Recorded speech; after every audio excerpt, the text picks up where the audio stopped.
A Chinese restaurant chain apologizes for weighing their customers, and a 12-year-old girl was caught on camera gambling in a casino. And researchers are inventing bomb-sniffing cyborg locusts. These are the weird stories for Monday. They're weird. They're from around the world because that's what we do on Weird AF News, the only daily weird news podcast hosted by a comedian. I'm very happy that you're here, lending me your ear, lending me your time. I'm your host, Jonesy. Did I mention that? Hey, mainstream news. Listen to Weird AF News with Jonesy.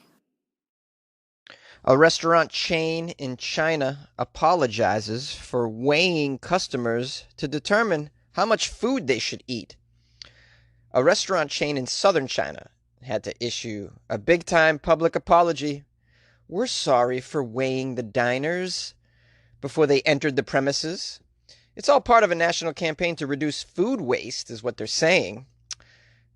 Customers going into the popular Hunan chain Chuyan Fried Beef in the city of Changsha were asked to weigh themselves on a set of scales and to provide personal information about themselves and their lifestyle. The restaurant would then suggest menu items based on their physique. Well, their heart's in the right place, right?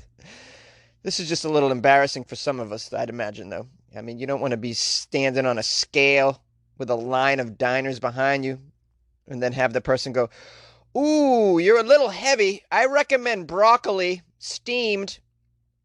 The guide recommended customers order different dishes based on the person's weight and the calorie content of the food. For example, women weighing less than 40 kilograms or 88 pounds were recommended the chain's signature beef dish and a fish head.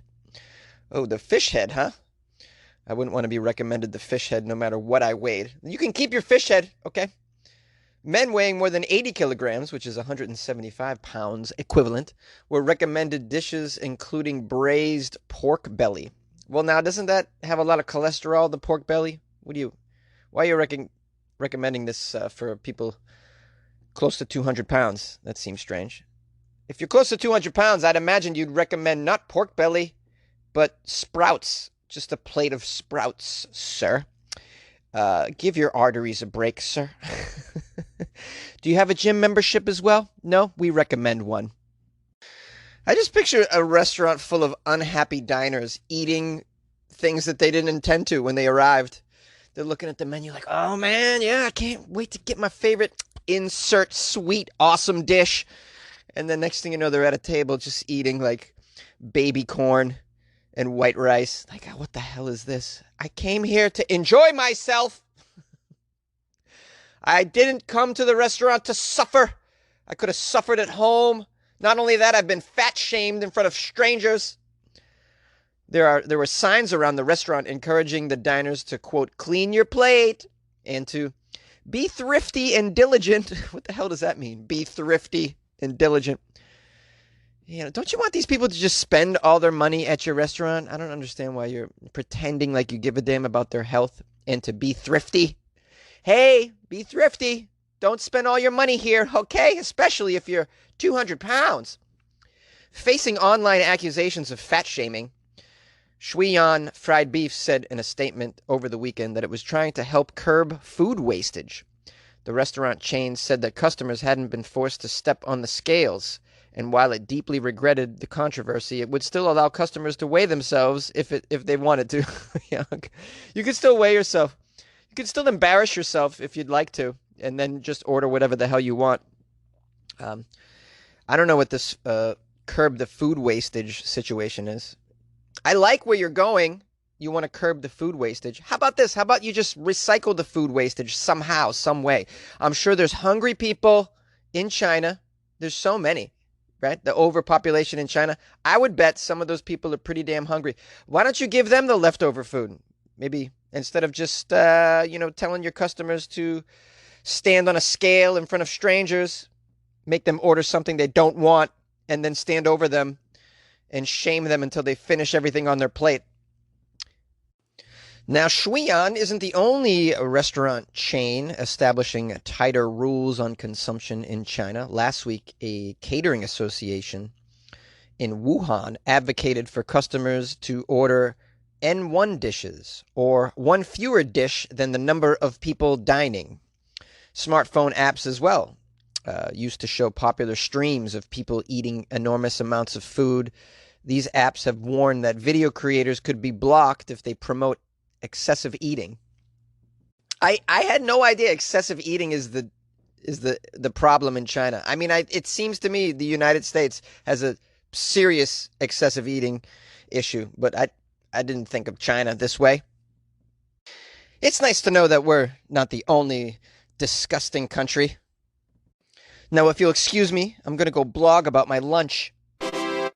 A 12-year-old girl was caught on camera gambling at a casino. A 12-year-old girl was among 3 minors that were caught gambling at a casino in Sydney, Australia over the weekend. The Star Sydney, among the largest casinos in the country, has been fined 90,000 Australian dollars, which is about 64,000 USD, for this instance, as well as 2 other cases of minors gambling and being served alcohol as well. Surveillance footage released by the regulator showed the young girl being sneaked into the casino by her mother, who held an exit door open for her to run inside and avoid security. She could then be seen gambling alongside both of her parents for about 17 minutes, placing almost 24 bets on several poker machines known in Australia as pokies. Oh, pokies. Yeah, sit down at the pokies, have a beer, smoke a blunt. Aye. Hey, maybe their parents are just trying to teach her a lesson at an early age that, it can be devastating to spend some time at a casino. Hey, it's your allowance. Put it wherever you want to put it. Put it on red. Haha, there you go. There's a lesson. All gone now, eh? It's quite staggering that the young girl's parents facilitated her entry in such a deceptive manner, let alone allowed their daughter to gamble, says Independent Liquor and Authority Chairman Philip Crawford. This Australian accent needs to go. I agree. The Director of Liquor and Gaming Investigations and Intervention, David Byrne, not to be confused with the same David Byrne from the Talking Heads, I assume, right? And you may find yourself in an Australian casino, and you may find yourself playing poker next to a 12-year-old girl. David Byrne says that underage patrons trying to sneak in through the exit doors was a fairly obvious risk that the casino had failed to manage. Beyond that, he added, there are a number of opportunities where staff should have noticed a very young person playing the poker machines. Well, before they actually did, which was when the family was leaving. So they realized it when they were out the door, apparently. I think casinos at this point are just thankful that there's people inside. I mean, this is one of these businesses that's probably been decimated because of the pandemic. There's another incident that they're referring to in this article. It's of a 16-year-old entering the casino through a VIP area along with a middle-aged member. She was not asked for identification upon entrance and was later served alcohol at the casino bar, where she presented a driver's license permit, which supposedly belonged to her. Well, that's not good. Here's a permit. Now, I don't know the drinking age in Australia. I assume it's 18, right? I don't know. I doubt it's 21. That's sort of an American thing. And the Australians that I know that have visited America always found that ridiculous, our strict alcohol laws, but our lax gun laws. It just never made sense to them, and I don't blame them. The article goes on to list another case where a 17-year-old boy gambled for 3 hours, and all these fines that were levied to the casino as a result of these minors being on the casino premises.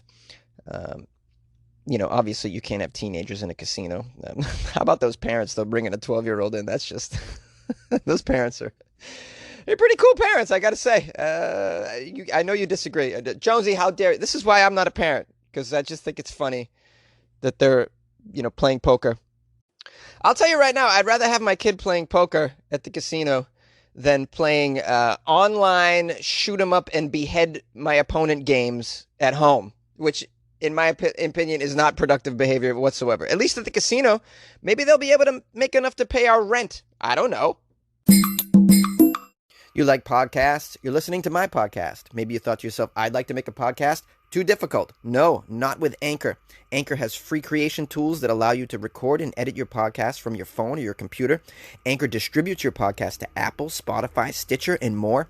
They have advertising integration, so you can even make a little money off your podcast. Everything you need to make a podcast in one place. Download the free Anchor app or go to anchor.fm to get started. And good luck with your podcast. Good luck with your creation. Good luck with your life, man. Yay! Bomb-sniffing cyborg locusts. Ooh, science! Whoa, technology! Weird AF News covers it all. No doubt this article is going to have some words I cannot pronounce. If you want to enhance a locust to be used as a bomb-sniffing bug, there's some technical challenges that need solving before sending it out into the field to sniff some bombs. Oh boy, what are those challenges? Like, catching them? I don't know. What a strange choice for bugs to sniff bombs, though. Why not just use, like, rats or something? That just seems easier to me, but whatever. We got locusts. Okay. I'm going to go with you here, science. The article says, is there some way to direct the locust to tell it where to go do its sniffing and looking for bombs? Because locusts can't speak, is there a way to read the brain of these bugs to know what they're smelling? How do we do it? For that matter, can locusts even smell explosives? Whoa, boy. Yes and yes to the first two questions, apparently. Previous research from Washington University in St. Louis has demonstrated both the ability to control the locusts and the ability to read their brains. How? How do you read a locust's brains? This is unbelievable. What miracles? Really? I mean, the miracles that we're doing in technology, it's unbelievable. I can't understand why toilets still clog, yet we can put, like, a chip in a locust's brain and read it. We should never have clogged toilets, is what I'm saying, okay? If technology is this robust and you can read a locust's mind and make it sniff bombs, you should be able to invent toilets that don't clog. That's all I'm saying. So they demonstrated the ability to control these locusts, to read their brains, and to tell what the hell they're smelling. Thanks to new research from McKelvey School of Engineering, the third question has been settled again. Yes! Researchers showed how they were able to hijack a locust's olfactory system. I guess that means a system of smelling, to both detect and discriminate between different explosive scents, all within a few hundred milliseconds of exposure. My goodness. Wow. And yet Yahoo cannot stop the spam going into my inbox. Unbelievable, Yahoo. You can't get it together, yet scientists can control how a locust smells explosives and tell the difference. This is unbelievable. I don't want to hear any more excuses that technology can't do whatever, making our lives easier. You can control a bug's brain. They were able to also optimize a previously developed biorobotic sensing system that could detect the locust's firing neurons and convey that information in a way that told researchers about the smells the locusts were sensing. And yet we can't keep the highways paved around here. It's unbelievable how many potholes we have in the roads, yet you can control what a locust's brain is doing and make it smell bombs. This is unbelievable. You know, the more and more I learn about the advances in technology, the more frustrated I get at how they're not helping me live my life any easier. Am I losing it here or what? No, I think I'm onto something. Now let's nerd out a little bit and explore how this works, okay? So they knew the locust could detect and discriminate between different explosives. They somehow figured that out. But in order to seek out a bomb, a locust would have to know from which direction the odor was coming from. Enter the odor box and locust mobile. You know when you're close to the coffee shop, the coffee smell is much stronger, and when you're further away, you smell it less? That's what they were looking at. The explosive vapors were injected via a hole in the box where the locust sat in a very tiny vehicle. As the locust was driven around and sniffed different concentrations of vapors, researchers studied its odor-related brain activity. The signals in the bug's brains reflected those differences in vapor concentration. The next step was to optimize the system for transmitting the locust's brain activity. This is unbelievable. Wow. In order to do the least harm to the locusts and to keep them stable in order to accurately record their neural activity, the team came up with a new surgical procedure to attach electrodes that didn't hinder the locust's movement at all. This is unbelievable. Yes, we can implant the electrodes, seal the locust, and transport them to mobile environments, said one of the scientists. And we hope that one day that environment might be one in which Homeland Security is searching for explosives. Isn't that nice? The idea was strange first, but now it seems very feasible. These researchers are just unbelievable. Um, I like it. I like it. I want them to create a praying mantis that can smell weed and pinpoint where it's coming from so I can find some good parties. How about that? Can we get onto that science? Let's get a Kickstarter going for that crap. If you like podcasts, check out Spotify. You can listen to all your favorite artists and podcasts in one place for free. You don't even need a premium account. Spotify has a huge selection of podcasts on every topic, including this one that you're listening to right now. And you can easily share what you're listening to with friends on Instagram as well. So download the Spotify app, search for your favorite podcast, and also make sure to follow Weird AF News and never miss an episode. Yes, download Spotify and make your life easier. You wake up late for school because of Weird AF News! What's up, y'all? Yes, I'm a fan of the Beastie Boys. Who the hell isn't? Have you seen that that documentary of the Beastie Boys, by the way? The one made by Spike Jonze? Fabulous, fabulous. I can't recommend it enough if you're a Beastie Boys fan. Yeah. R.I.P. Yauk, by the way, while I'm on it. What else? Oh, yeah, thank you for... Oh, I forgot where I was. I'm in a closet, highly caffeinated. Thank you for listening to Weird AF News. I hope you had a nice weekend. These are the things I must say. I'm grateful for you. I'm grateful for everyone who's reached out to me and sent me articles for the Florida Friday episode, which I think was a good one. Was it not? I hope you enjoyed it. Did 4 stories out of Florida, all highlighting the degeneracy that goes on in Florida. It's part of the daily life. Wow, the drugs there. They're really doing it in the drug department, aren't they? I got a sweet-ass review from Jessica Keene on Amazon. 5 stars. Backstreet's back all right, Jonesy. She writes, everybody, oh goodness, rock this podcast. Everybody, rock this podcast tonight. Jonesy's the best. Oh man, I forget how the verse goes. I forget like the rhythm of it. Is it? Oh my God, he's back again. Weird news every day. He's slaying. Gonna bring the comedy. Show you how. People in Florida really make us proud. Yeah. Is he original? Yeah. Is he the funny one? I remember this part. Yeah. And intellectual. Is he everything you need to make your days go all right? Everybody, rock this podcast. I apologize, Jess. I don't remember how all this song goes. It's been so long. But I love this review. This is fabulous. And I want to thank everybody who sent me reviews. Some of these reviews I'll sing if you'd like me to. At least I'll give it a try like I did just there.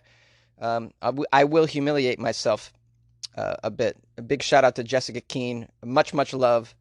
And if anyone wants to leave me a review, you can go on Amazon and do it, and also iTunes. Those are really the places. There are other places to leave reviews I know of, sort of, but there's just not a lot out there. So I couldn't even tell you where to go. But maybe the app that you listen to your podcast on has a way to leave a review. And if you don't think I'll find it or I don't mention it for a week, just take a screenshot, send it over to me. If you want me to sing it, make note. Jonesy will try at least. The best one was that Freddie Mercury one. I think that was really good. Yeah, we have a history of singing reviews on here if you're new to the show. What else? Oh, yeah, I guess that's about it. Oh, the Patreon. Yeah, check out the Patreon. I've mentioned it many, many times, but it's just a way to support the podcast. Patreon.com/WeirdAFNews. And you can get bonus episodes and all that other jazz. All that other jazz, Jonesy. That's old speak. Yeah, I know.